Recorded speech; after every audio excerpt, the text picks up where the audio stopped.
My brother, thank you for honoring my invitation despite the short notes.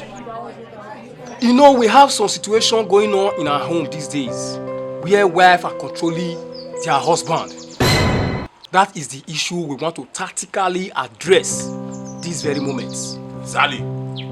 Before then, if you know your wife is controlling you, come to this side so that we know how to address the issue.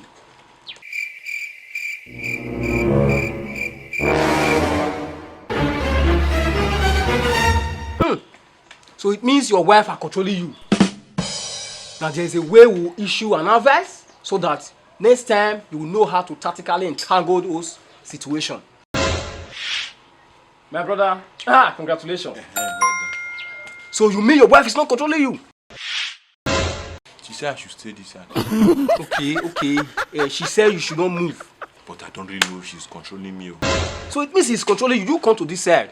She just said I should sit down here. I should not move. But she's not talking. I will even cry when I get home now, sef. Let me just go home and pick pin for her. My brother, sit down, let's talk. She said I should go home.